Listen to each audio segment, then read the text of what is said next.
नमस्कार, आप देख रहे हैं पावर ऑफ जनाधिकार न्यूज। रुक करते हैं आज की नई खबरों की ओर। लंदन कैम्ब्रिज यूनिवर्सिटी के छात्र संघ अध्यक्ष पहुंचे बरेली के प्रथम आयुर्वेद हॉस्पिटल कायाबंधु से ले रहे हैं ट्रीटमेंट। आपको यह जानकर आश्चर्य होगा कि आयुर्वेद उपचार आज के समय में रोगग्रस्त मरीजों के लिए एक वरदान साबित हो रहा है। हमारे देश की प्राचीनतम रोग उपचार पद्धति आयुर्वेदा के माध्यम से हजारों लाखों लोग पंचकर्मा उपचार का लाभ उठाकर जटिल रोगों का एक आसान उपचार हासिल कर इसका लाभ उठा रहे हैं। आइए देखते हैं आयुर्वेद उपचार के विषय में क्या बता रहे हैं वरिष्ठ चिकित्सक doctor Animesh Mohan. Power of जनाधिकार के लिए उत्तर प्रदेश बरेली से ब्यूरो चीफ शैलेंद्र चौधरी की रिपोर्ट। जी बताएं डॉक्टर साहब, नमस्कार। सबसे पहले अपना परिचय दें। और आज हम बरेली में हैं, स्मार्ट सिटी बरेली में कायाबंधु हॉस्पिटल के वरिष्ठ चिकित्सक हैं डॉक्टर अनिमेश मोहन जी, और उनसे मुलाकात है। बताया जाता है कि और आयुर्वेद का इतना स्कोप है, इतना फायदा है कि विदेशों से भी मरीज बरेली में इलाज करवाने आ रहे हैं। और आज हमारे बीच में एक ऐसी शख्सियत है, पहले हम डॉक्टर साहब से बात करेंगे, उसके बाद हम उनसे भी आपका तारुफ करवाएंगे, परिचय करवाएंगे, बताएंगे कि वो कौन है और कहाँ से आए हैं। बताएं डॉक्टर साहब थोड़ा सा, क्या शुभ नाम? नमस्कार, मैं डॉक्टर अनिमेश मोहन, निर्देशक एवं पंचकर्म विशेषज्ञ, कायाबंधु हॉस्पिटल एवं आयुर्वेद पंचकर्म वेलनेस सेंटर। हम बरेली क्षेत्र के पहले ऐसे अस्पताल हैं जहां पे विशुद्ध रूप से आयुर्वेद चिकित्सा दी जाती है, और इस पूरे क्षेत्र के पहले ऐसे हॉस्पिटल हैं जहां पर आयुर्वेद और एलोपैथ और अन्य विधा जैसे होम्योपैथ के डॉक्टर्स साथ में मिल करके एक ही परिसर में अपनी स्पेशलिटी ट्रीटमेंट देते हैं। आयुर्वेद भारत का चिकित्सा विज्ञान पूरे देश में, पूरे विदेश में, पूरी दुनिया में इसका डंका बज रहा है।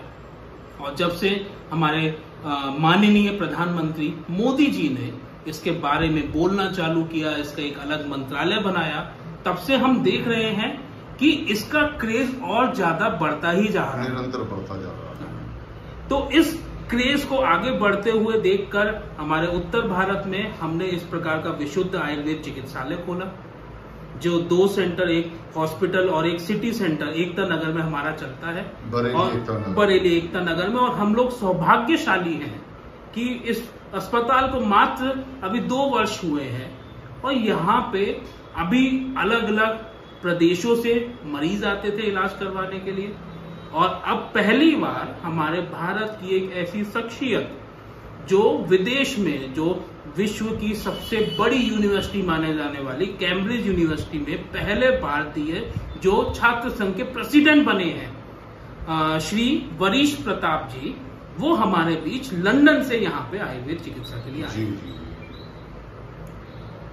तो इन्हें जो है वरिष्ठ प्रताप जी, इन्हें क्या प्रॉब्लम थी, किस तरीके की इन्हें रोग था या कष्ट था, और जिसका जैसा कि आपने बताया ये पहले ऑनलाइन मेडिसिन दे रहे थे और इन्हें फायदा भी हुआ, फिर इन्होंने इंडिया आने का मन बनाया और आप लोगों से आकर मुलाकात की, तो क्या क्या प्रॉब्लम थी इन्हें? ये हमारे इंडियन हेल्थ केयर सिस्टम की एक खास बात है जिसको पूरा विश्व देख रहा है कि यहाँ पे अलग अलग चिकित्सा पद्धतियों से इलाज किया जाता है। वरिष्ठ जी लंदन में थे, वहां पे अपना रेगुलर इलाज करवा रहे थे, और वहां पे कई डॉक्टरों को भी दिखा रहे थे, पर अपनी समस्याओं का निजात नहीं पा रहे थे। तो किसी फ्रेंड के थ्रू उन्होंने कोशिश करी कि आयुर्वेद चिकित्सा वो ले सके।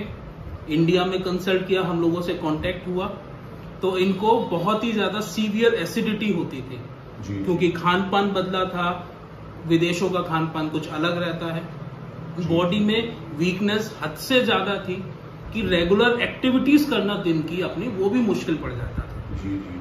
और जब वो इतना वरिष्ठ पोस्ट पर बैठे हुए हैं, इतनी जिम्मेदारियां लिए हुए हैं, उसके बाद में अगर इस प्रकार की समस्या भी बहुत मुश्किल हो जाती है, जिसका वो इलाज ले रहे थे। उनके स्किन में जिसको हम एक्ने वल्गैरिस बोलते हैं, उसका प्रॉब्लम था कि बार बार दाने निकलते, तो इतने ज्यादा निकलते थे कि नॉर्मली कपड़े पहनना भी मुश्किल होता था, खुजली बहुत ज्यादा होती थी। जी। तो पहले तो हमने, क्योंकि एकदम लंदन से यहाँ आना पॉसिबल नहीं है, हम लोगों ने ऑनलाइन कंसल्टेशन किया, कोरियर के माध्यम से मेडिसिन को वहां भेजने का प्रयास किया। हमने कोशिश करी कि क्योंकि इसमें प्रॉब्लम कोई इन्फेक्शन नहीं है, इसमें शरीर की गंदगी है जिसको हमको बाहर निकालना है, और ये सारी समस्या दूर करी जा सकती है। तो हमने कहा कि पंचकर्म चिकित्सा करें, पर वो वहां लंदन में पॉसिबल हो नहीं पा रही थी। तो लंदन से वरीश जी इंडिया आए पंचकर्म चिकित्सा के लिए, और हम लोगों ने विरेचन इनका किया। ये पिछले 7 दिन से हमारे साथ रहे। कल इनका विरेचन होना है, जिसमें हम शरीर की गंदगी को शरीर से बाहर निकाल के इन सभी समस्याओं को दूर करते हैं। और हमारा सेंटर इकलौता ऐसा सेंटर है जहां पे आयुर्वेद पंचकर्म के साथ साथ नेचुरोपैथी ट्रीटमेंट भी अवेलेबल है। बहुत छोटी सी चीज लगने वाली लेप, जो नीम का लेप, हल्दी का लेप, मड थेरेपी, वाटर थेरेपी, उन सभी का प्रयोग एक कोलैबोरेटिव अप्रोच के साथ, और वो भी जो विधा है उसके स्पेशलिस्ट डॉक्टर्स के द्वारा यहाँ पर किया जाता है, और उनका किया गया। और उसके बाद में जो आराम उनको है वो हम उन्हीं से ही पूछ सकते हैं। सब रोग बीमारियों में जो भी ट्रीटमेंट पेशेंट्स को आप लोग देते हैं, सबसे बड़ी बात यह है कि उन सब किसी भी चीज का कोई साइड इफेक्ट नहीं है। डेफिनेटली इसमें साइड इफेक्ट नहीं, इसमें साइड बेनिफिट होते हैं। जी हाँ। ये हम लोगों ने देखा है। मैं पंचकर्म का ही डॉक्टर हूँ, पंचकर्म विशेषज्ञ हूँ। ये हम लोगों ने देखा है कि जब हम किसी रोग की चिकित्सा कर रहे होते हैं, तो वो रोग तो सही होता ही है, साथ साथ उसकी अन्य समस्याएं भी कम होने लगती हैं। तो इसमें पंचकर्म में साइड इफेक्ट नहीं, साइड बेनिफिट है। और ये एक प्राकृतिक चिकित्सा है, शरीर को सफाई करने की चिकित्सा। एक रोग बीमारी का उपचार होता है और शरीर में बहुत सारे लाभ अपने आप होने लगते हैं। इसमें हम मेडिसिन का ज्यादा प्रयोग नहीं करते। जी हाँ। हमारे शरीर में क्षमता है हर रोग को दूर करने की। तो आप कैम्ब्रिज यूनिवर्सिटी के छात्र संघ अध्यक्ष हैं, क्या नाम है इनका? वरीश प्रताप जी। अच्छा जी, बताइए वरीश प्रताप जी। नमस्कार। और सौभाग्य की बात है, मेरा सौभाग्य कि आपसे इंडिया में बरेली में मुलाकात हो रही है डॉक्टर अनिमेश मोहन जी के साथ। जी। थोड़ा सा अपने अनुभव साझा करें, आपको क्या प्रॉब्लम थी, कैसे कैसे आपने मन बना, फिर आप इंडिया आए। पिछले साल मैं यहाँ से जब कैम्ब्रिज गया अपनी पढ़ाई के लिए, तो एकदम से काफी सारा कल्चरल चेंज था मेरे लिए, सारा फूड हैबिट्स। मूल रूप से कहाँ के रहने वाले हैं?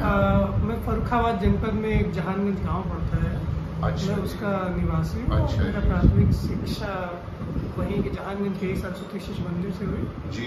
उसके बाद नवोदय विद्यालय फर्रुखाबाद में मेरा माध्यमिक शिक्षा रहा। जी। और उसके बाद फिर मैंने अपना BTech Madan Mohan Malviya university of technology Gorakhpur से मैकेनिकल इंजीनियरिंग। अच्छा, लंदन कैम्ब्रिज यूनिवर्सिटी से आप क्या कर रहे हैं? वहाँ पे मैं एमफिल एनर्जी टेक्नोलॉजी में पढ़ाई करने के साथ साथ वहाँ का छात्र संघ अध्यक्ष भी निर्वाचित हुआ हूँ। अच्छा। और थोड़ा मतलब काफी अच्छा लगता है। मौजूदा समय में है आप? मौजूदा समय में अभी 2 महीने हुए मुझे कार्यभार। तो क्या कितना कार्यकाल होता है वहाँ पे छात्र संघ? छात्र संघ अध्यक्ष का या किसी और से मेडिकल ऑफिसर का कार्यकाल एक बार में 1 साल का रहता है। 1 वर्ष होता है। हर साल इसके इलेक्शंस रहते हैं, और कोई भी व्यक्ति अधिकतम 2 टेनियर रह सकता है। तो वहाँ पर आप छात्रों का और स्कूल के प्रशासन का, अपने यूनिवर्सिटी का, इतनी बड़ी जगह पर आप सुपरविजन कर रहे हैं, आपको कैसा महसूस हो रहा है? काफी पेचीदा सवाल है। कैसा लगता है? और अन्य छात्रों का आपके प्रति क्या दृष्टिकोण रहता है, कि आप भारतीय हैं? जी। भारत का एक बहुत ही अच्छा छवि है दुनिया में। जी हाँ। बशर्ते कि वो कुछ एक वाकया छोड़ दे जिसपे कोई यहाँ से वहाँ गया और वो कुछ स्टेटमेंट वक्तव्य दे दिया, अन्यथा इंडिया का काफी एक छवि बना है और बहुत ही फ्रेंडली ओपिनियन रहता है लोगों का। तो आपको मेन प्रॉब्लम क्या थी भैया, जो समस्याएं थी? जैसे यहाँ से मैं वहाँ गया तो मेरा खान पान और ये सारी चीजें चेंज हुई। जी। पढ़ाई के बोझ की वजह से सोना जागना, वो सारा दिनचर्या भी, रात्रिचर्या भी सब डिस्टर्ब, आप काफी हद तक अस्त व्यस्त हो गया था। अस्त व्यस्त हो गया। जी। और वहाँ पे ट्रीटमेंट लेने में फिर हमको उतना बेनिफिट नहीं दिखा कि एसिडिटी काफ़ी ज़्यादा हो गई थी। तो फिर उसके बाद ये हुआ कि एक मित्र के माध्यम से हमको डॉक्टर साहब को पता चला, तो हमने डॉक्टर साहब को फ़ोन लगाया और फ़ोन पे ही इतना उत्तर ज़्यादा प्रदेश के बरेली में काया बंधु हॉस्पिटल जी, बरेली में काया बंधु हॉस्पिटल है और उसमें डॉक्टर अनिमेश मोहन जी जैसा एक सज्जन व्यक्ति उसका कुशल संचालन कर रहा है। जी जी जी जी। तो टेलीफोनिक सपोर्ट से ही काफ़ी हेल्प मिला वैसे। और फिर जब मैं इधर आया तो मुझे लगा कि अच्छा रहेगा कि एक बार जाके सारा पंचकर्म ट्रीटमेंट वगैरह डिटॉक्सिफिकेशन के लिए करा लें। जी जी। क्योंकि अभी जाएंगे तो 1 साल काफ़ी जिम्मेदारियां हैं, तो उनका अच्छे से निर्वहन करना और काफ़ी सारे काम हैं जो दिमाग में हैं। अभी जवान पे नहीं, फिट रहना बहुत जरूरी है। बहुत जरूरी है। मतलब आपकी प्रोफेशनल अचीवमेंट्स एक जगह है और आपका स्वास्थ्य आपकी मुख्य पूंजी में से एक है। जी। तो आप उसको कैसे अनदेखा कर सकते हैं। तो आपको क्या अनुभव हुआ, तो कुछ साझा करें हमसे भी ताकि लोगों तक ये संदेश पहुंचे। काफी अच्छा एक्सपीरियंस था। मतलब लंदन कैम्ब्रिज यूनिवर्सिटी से वहाँ के छात्र संघ अध्यक्ष अपना ट्रीटमेंट करवाने, आयुर्वेद ट्रीटमेंट करवाने यूपी के बरेली में काया बंधु हॉस्पिटल के वरिष्ठ चिकित्सक डॉक्टर अनीश मोहन से मिलने आ सकते हैं, अपना उपचार करवा सकते हैं। तो क्या संदेश है आपका? हमारा संदेश यही रहेगा कि अगर उतना दूर से आके मुझे लगता है वहाँ से कि यहाँ जाके कराना चाहिए और आप यहीं हैं, आपको अपना बॉडी का कितना फायदा है आपको, कैसा महसूस? काफी फायदा है, काफी हल्का महसूस हो रहा है। जी हाँ जी हाँ। और अभी ट्रीटमेंट चल रहा है। कोई साइड इफेक्ट भी नहीं, किसी साइड इफेक्ट्स अभी तक तो नहीं है, बिल्कुल नहीं है और आगे भी नहीं होगा ऐसा उम्मीद है। जी हाँ जी। और होगा तो फिर डॉक्टर साहब है। समस्याएं कितनी कम है? एसिडिटी की समस्या काफी हद तक जो मेडिसिन इधर से भेजी गई थी उसी से काफी हद तक हो गया था। जी हाँ जी। और मतलब मैं ये कहूँगा, अगर वैसे तो उसका कोई मेजरेबल स्केल नहीं है, जी जी, बट आप ये कह सकते हैं कि 100 में से 70% तो ऐसी दवाइयों से ही ठीक हो गए। आयुर्वेद के लिए आपका क्या संदेश है? मेरा ये मानना है कि आयुर्वेद की शिक्षा, मतलब हमारा आहार विहार, आचरण और विचार, ये चारों चीजें प्रथम से लेके 8वीं तक की कक्षा में अनिवार्य विषय होना चाहिए। क्योंकि आप अपने जीवन में ट्रिग्नोमेट्री कितना यूज करेंगे, कैलकुलस कितना यूज करेंगे, उससे ज्यादा हमको लगता है कि आप जीवन में आपकी दिनचर्या और वो सारी चीजें प्रोडक्टिविटी देंगे। तो मेरा यही मानना है कि आज लोगों को इन सब चीज़ों का बहुत अच्छा लगा और बहुत खुशी हुई आपसे मिलकर, और मैं डॉक्टर साहब से अलविदा लेना चाहूँगा। और आप बताइए, थोड़ा सा आप भी एक मैसेज दे दीजिए डॉक्टर साहब। जो आजकल लोगों का खान पान है, जो लोग फास्ट फूड खाते हैं, चिकना तला भुना स्पाइसी भोजन लेते हैं, और बहुत सारी चीज़ें, लोगों का लाइफ स्टाइल भी आजकल गड़बड़ है, सोने जागने के समय खराब है, कोई टाइम टेबल नहीं है किसी भी बात का, तो इससे भी काफ़ी हद तक शरीर प्रभावित होता है, रोग बीमारियों से त्रस्त होता है।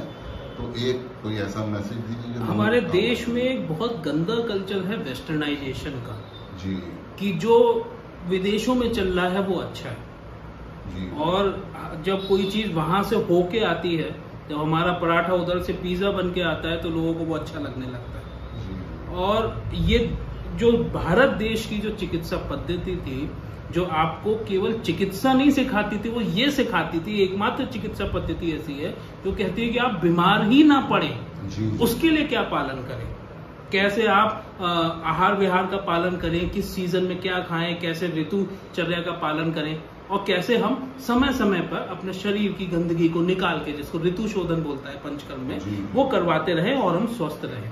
हम उस चीज को भूल गए थे, पर आज जब 2023 में जब विदेशी इस चीज के लिए आ रहे हैं, माननीय मोदी जी ने अभी एक कार्यक्रम में बताया कि केनिया के प्रधानमंत्री, उनकी जो लड़की जो हर जगह इलाज करा चुकी थी, पूरे विदेशों में एक जगह नहीं छोड़ा, उनको बोला, उनको आंख की समस्या थी, आंख की रोशनी चली गई थी, उनको किसी ने कहा कि आप भारत में जाओ, जाके आयुर्वेद चिकित्सा लो, और हमारे ही सीनियर के यहाँ उन्होंने जब चिकित्सा करवाई, उनकी आंख की रोशनी वापस आ गई। तो जब हिंदुस्तानी इस चीज को सुनता है, जब भारतीय इस चीज को सुनता है कि विदेशी ऐसा बोल रहे हैं, तो उसकी कीमत समझ में आती है।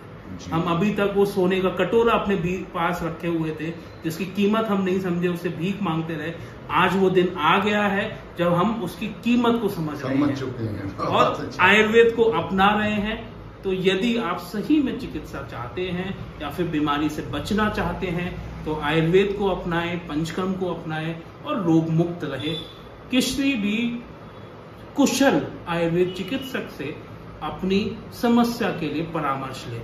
हो सकता है कि अंग्रेजी दवाई खाने से पहले और वो बगैर खाए आप स्वस्थ हो सकते हैं। हजारों मरीज हमारे यहाँ भी आ रहे हैं, कई बड़े बड़े अस्पतालों में भी जा रहे हैं। आप भी इन सब चीजों से वंचित ना रहें। धन्यवाद।